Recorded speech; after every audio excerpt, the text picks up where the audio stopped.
Pride and Prejudice by Jane Austen. Chapter 57. The discomposure of spirits which this extraordinary visit threw Elizabeth into could not be easily overcome, nor could she, for many hours, learn to think of it less than incessantly. Lady Catherine, it appeared, had actually taken the trouble of this journey from Rosings for the sole purpose of breaking off her supposed engagement with Mr. Darcy. It was a rational scheme, to be sure, but from what the report of their engagement could originate, Elizabeth was at a loss to imagine, till she recollected that his being the intimate friend of Bingley, and her being the sister of Jane, was enough, at a time when the expectation of one wedding made everybody eager for another, to supply the idea. She had not herself forgotten to feel that the marriage of her sister must bring them more frequently together, and her neighbours at Lucas Lodge, therefore, for through their communication with the Collinses, the report, she concluded, had reached Lady Catherine, had only set that down as almost certain and immediate, which she had looked forward to as possible at some future time. In revolving Lady Catherine's expressions, however, she could not help feeling some uneasiness as to the possible consequence of her persisting in this interference. From what she had said of her resolution to prevent their marriage, it occurred to Elizabeth that she must meditate an application to her nephew, and how he might take a similar representation of the evils attached to a connection with her, she dared not pronounce. She knew not the exact degree of his affection for his aunt, or his dependence on her judgment, but it was natural to suppose that he thought much higher of her ladyship than she could do, and it was certain that, in enumerating the miseries of a marriage with one, whose immediate connections were so unequal to his own, his aunt would address him on his weakest side. With his notions of dignity, he would probably feel that the arguments, which to Elizabeth had appeared weak and ridiculous, contained much good sense and solid reasoning. If he had been wavering before as to what he should do, which had often seemed likely, the advice and entreaty of so near a relation might settle every doubt, and determine him at once to be as happy as dignity unblemished could make him. In that case he would return no more. Lady Catherine might see him in her way through town, and his engagement to Bingley of coming again to Netherfield must give way. If, therefore, an excuse for not keeping his promise should come to his friend within a few days, she added, I shall know how to understand it. I shall then give over every expectation, every wish of his constancy. If he is satisfied with only regretting me, when he might have obtained my affections and hand, I shall soon cease to regret him at all. The surprise of the rest of the family, on hearing who their visitor had been, was very great, but they obligingly satisfied it with the same kind of supposition which had appeased Mrs. Bennet's curiosity, and Elizabeth was spared from much teasing on the subject. The next morning, as she was going downstairs, she was met by her father, who came out of his library with a letter in his hand. "Lizzie," said he, "I was going to look for you. Come into my room." She followed him thither, and her curiosity to know what he had to tell her was heightened by the supposition of its being in some manner connected with the letter he held. It suddenly struck her that it might be from Lady Catherine, and she anticipated with dismay all the consequent explanations. She followed her father to the fireplace, and they both sat down. He then said, "I have received a letter this morning that has astonished me exceedingly. As it principally concerns yourself, you ought to know its contents. I did not know before that I had 2 daughters on the brink of matrimony.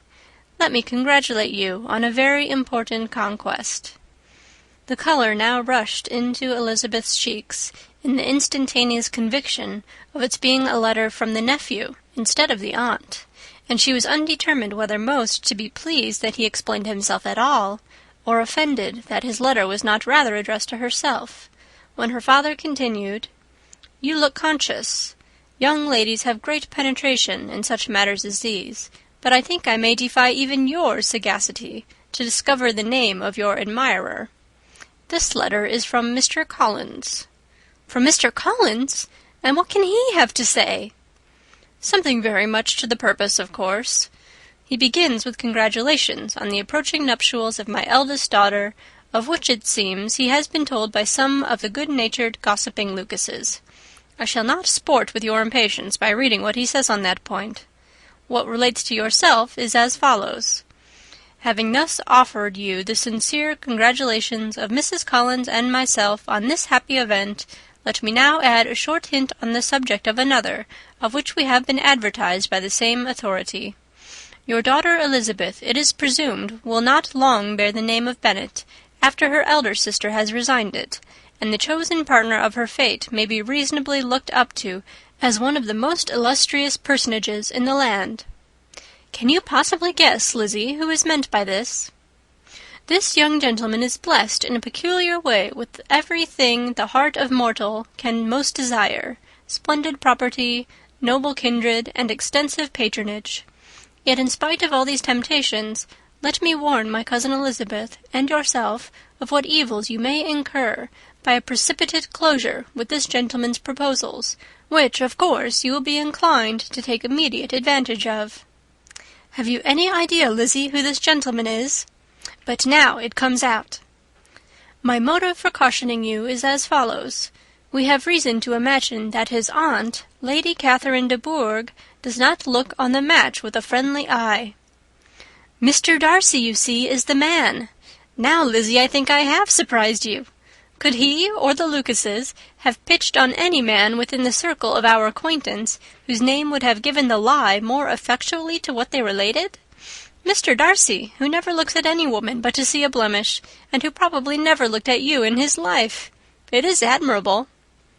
Elizabeth tried to join in her father's pleasantry, but could only force one most reluctant smile.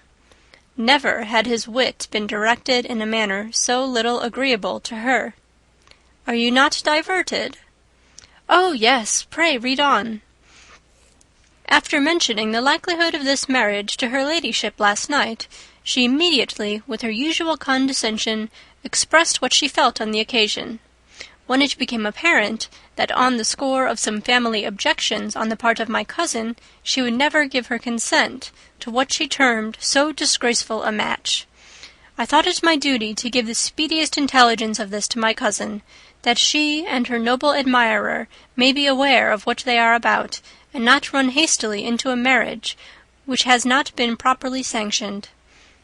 Mr. Collins, moreover, adds, "I am truly rejoiced that my cousin Lydia's sad business has been so well hushed up, and am only concerned that their living together before the marriage took place should be so generally known.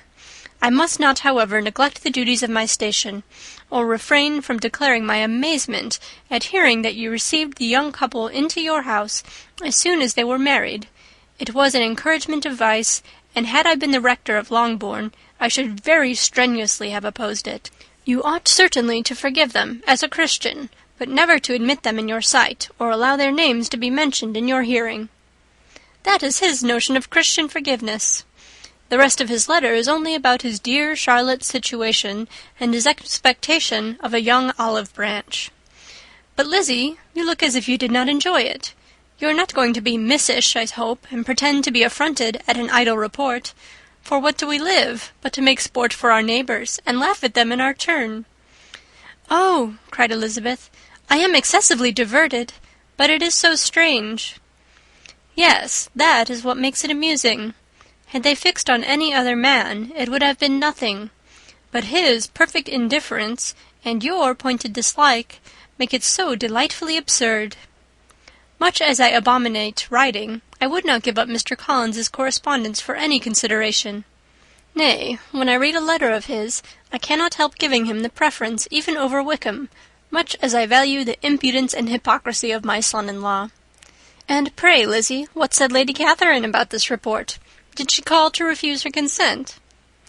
To this question his daughter replied only with a laugh, and as it had been asked without the least suspicion, she was not distressed by his repeating it.